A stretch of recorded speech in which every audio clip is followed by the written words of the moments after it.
He didn't stop breathing. He slowed it.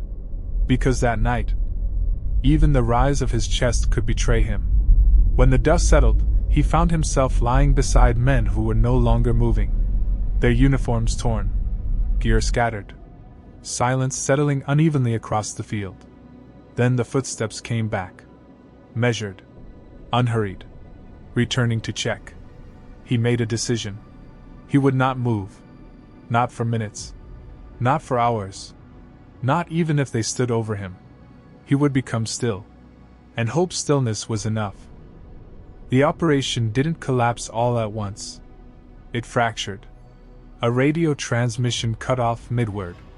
A signal flare failed to ignite. Movement appeared where nothing should have been. He hit the ground hard.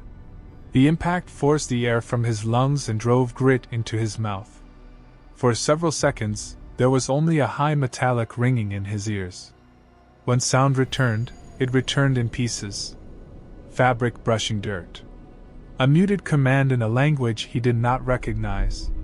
Boots stepping carefully, not running, not retreating. Searching. He kept his face down and shifted his eyes only. Open ground. Low scrub offering no real concealment.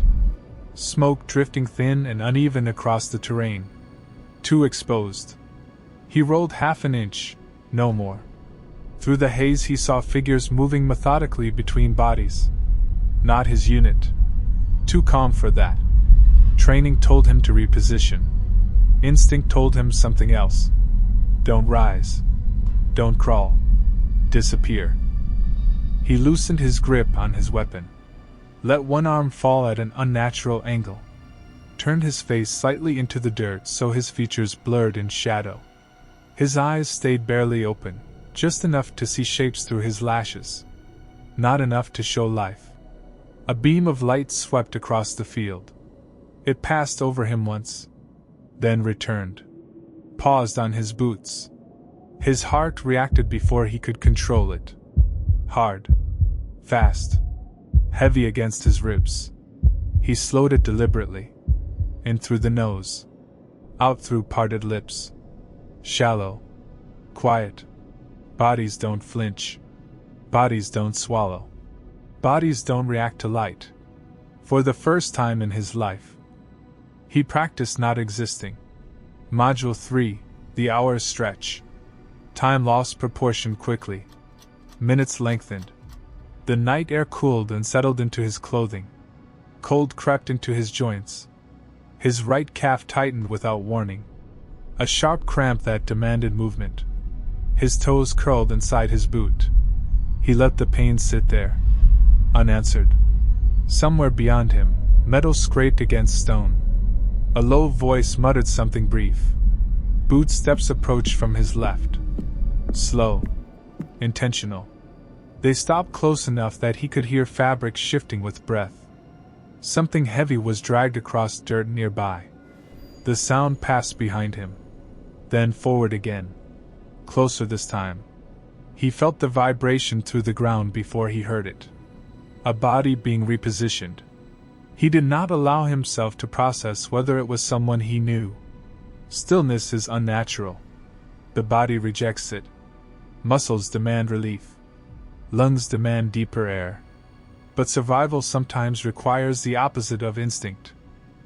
After the first hour, fear is sharp. After the second, it becomes weight. After the third, it turns inward. His shoulder throbbed from the fall. Warm at first. Now stiff and swelling beneath his gear. He wanted to reach back. To assess. To know the damage. He did not move. Dust settled gradually in his throat. At first it was mild. Then it triggered something violent. The urge to cough. It rose slowly. Then suddenly all at once. His lungs tightened. His diaphragm spasmed. For a split second, he felt it breaking free. He pressed his tongue hard against the roof of his mouth. Bit down until pain replaced reflex. Waited. The pressure built. Peaked. Then receded. Barely. He tasted blood where his teeth had cut into the inside of his cheek. He let it fill his mouth. Blood was quiet. A cough was not. The night continued around him, boots returning intermittently. Light beams crossing his body once more. Time no longer had structure. 4 hours. 6. Maybe longer. The sky shifted almost imperceptibly above him, black softening toward gray. But the field was not yet safe. Not yet. Just before dawn, they came close again. Closer than before. Steps deliberate. Unhurried. A shadow blocked what little starlight remained.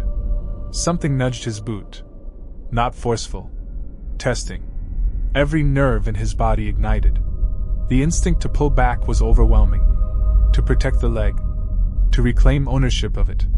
He did nothing. The boot pressed again. Longer. The pressure increased slightly, enough to confirm resistance or reaction. The entire field seemed to hold its breath. No wind. No distant movement. Just waiting. Seconds stretched thin. His heartbeat pounded so loudly he was certain it could be heard. Then, the pressure lifted. The shadows shifted away. Footsteps moved on. He remained exactly as he was. Unresponsive.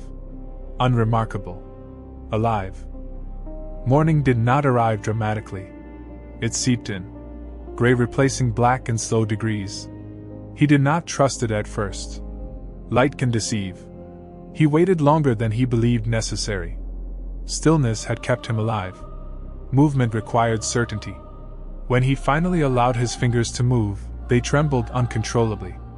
His first full breath felt dangerously loud. His joints resisted as he shifted his weight. Every muscle protested. He rolled slightly and surveyed the field. He had been exposed the entire night. No barrier. No cover worth naming. Just restraint. Just discipline.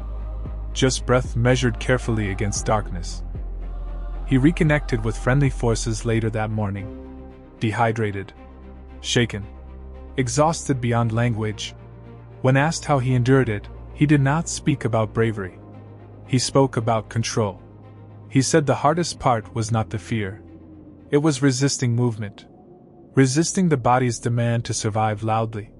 Sometimes survival is not action. It is restraint. It is silence. It is allowing the moment to pass over you without reacting to it. Years later, he remembers it in fragments. The weight of cold ground beneath him. The smell of dust and fabric. The pressure of a boot testing whether he still belonged to the living. He says something changed that night. Not his courage. Not his loyalty. His understanding. He learned that survival is often quiet. It rarely looks heroic. Sometimes, it looks like lying perfectly still in the dark, breathing just enough to remain human, and not a breath more. And sometimes, that is enough.